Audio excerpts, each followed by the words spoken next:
Salve família! Hoje nós vamos iniciar mais um episódio do Curiosidades do Eterno Aprendiz, dando continuidade à nossa viagem pelas civilizações antigas. Hoje nós vamos falar sobre os hebreus, que são um povo de origem semita, que segundo a narrativa bíblica, estabeleceu-se em Canaã por meio do seu patriarca Abraão. Ao longo de sua história, os hebreus migraram para o Egito, retornaram a Canaã, reconstruíram a terra dos cananeus e filisteus e depois de serem conquistados por uma série de povos, passaram a fugir da região por conta da violência romana. A história hebraica é bastante peculiar, porque muitas pessoas a identificam pela grande força da tradição judaico-cristã na formação religiosa do Brasil. Sabemos que os hebreus eram um povo seminômade que se fixou em Canaã na antiguidade, e uma parte da história desse povo é narrada na Bíblia, o livro sagrado dos cristãos. A Bíblia, assim como outros documentos oriundos da antiguidade, são tratados pelos historiadores como fontes históricas. Isso não significa, entretanto,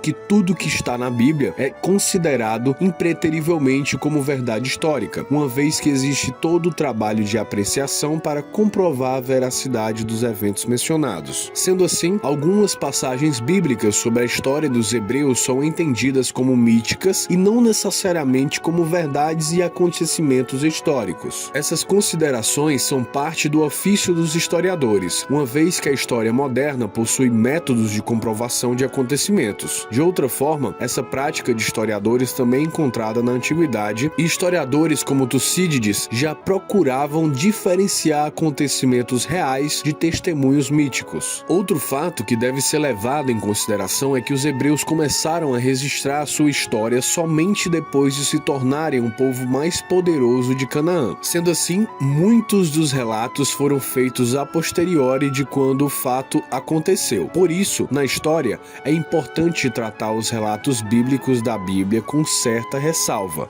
A Bíblia é um documento importante de estudo de origem hebraica, mas não é a única fonte de estudo da história dos hebreus. Os historiadores trabalhavam com outras fontes, como vestígios arqueológicos, registros feitos por outros povos e outros. Mas de onde vieram os hebreus? Os relatos bíblicos contam que os hebreus são descendentes diretos de Abraão e vieram da Mesopotâmia para Canaã por volta do século 20 a.C.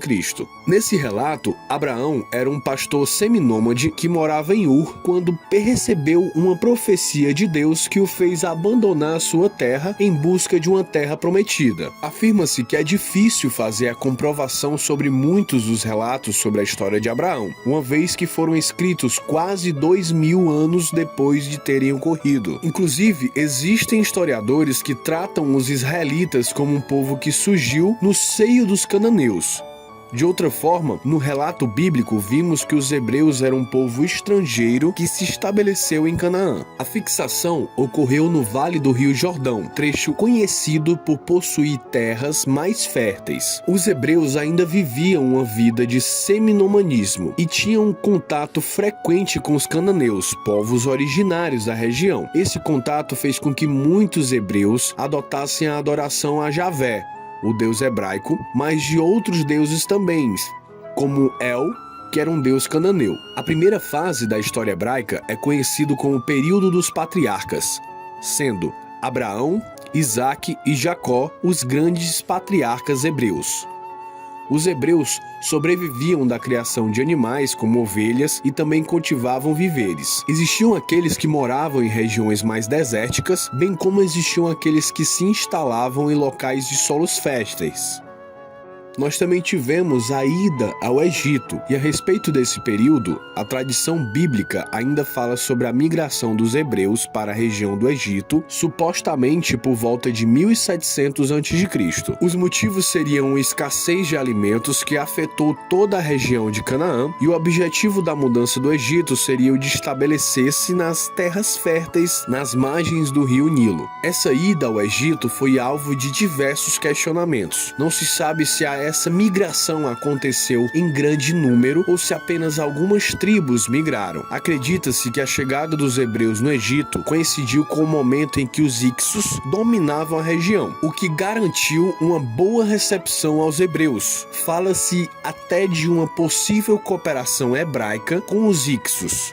e a expulsão deles acabou sendo prejudicial aos hebreus, uma vez que os egípcios supostamente teriam decidido vingar-se, escravizando todos os hebreus. Essa escravização teria mantido até 1300 os judeus escravos, quando Moisés surgiu como libertador dos hebreus. Uma vez libertos, os hebreus retornaram a Canaã, evento este conhecido como Êxodo. Historicamente, é impossível comprovar que essa migração teve de fato o grande número de pessoas conforme consta no relato bíblico. Historiadores acreditam que a migração hebraica aconteceu, mas que teria sido mitificada. O retorno a Canaã contou com um breve período em que os hebreus viveram como nômades na península do Sinai. Quando chegaram a Canaã, encontraram a região ocupada pelos cananeus e pelos filisteus. Foi iniciada então, de acordo com a narrativa bíblica, a campanha de conquista dessa terra. A Bíblia aponta para uma campanha verdadeiramente militar, mas os historiadores sugerem que essa retomada de Canaã aconteceu da maneira mais lenta e menos impactante possível.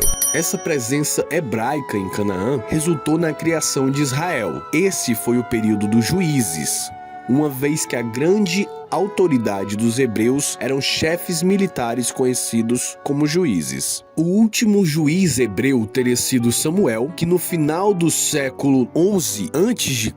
decidiu inaugurar a monarquia hebraica. A explicação para o surgimento da monarquia está relacionada com o enfraquecimento dos assírios e egípcios. O enfraquecimento desses povos permitiu que outros povos se colocassem como ameaça aos hebreus, como os amonitas, os moabitas e até os filisteus. Dessa forma, surgiu a necessidade de uma liderança forte, e a monarquia, com a nomeação de um rei, foi a saída encontrada para garantir a proteção do povo hebreu. A monarquia hebraica teria 3 grandes reis: Saul, que reinou aproximadamente em 1030 e 1010 a.C., Davi, que reinou aproximadamente de 1010 a 970 a.C., Salomão, que reinou de 970 a 930 a.C. aproximadamente. Os destaques da monarquia hebraica são as conquistas militares realizadas por Saul, embora a grande conquista militar dos hebreus tenha sido realizada no reinado de Davi por volta do ano de 1000 a.C. A cidade de Jebus, capital dos jebuseus, foi conquistada e renomeada como Ir-Davi. Não se sabe se a conquista dos Jebus deu-se por meio de uma campanha militar ou por meio de um golpe palaciano. Atualmente conhecemos essa cidade como Jerusalém. Davi idealizou o Templo de Jerusalém, um lugar sagrado para os hebreus, mas quem realizou a construção desse templo foi seu filho, o rei Salomão. O reinado do rei Salomão é considerado um período de prosperidade para os hebreus, uma vez que eles gozavam de um comércio próspero e uma grande segurança garantida pelos exércitos hebraicos.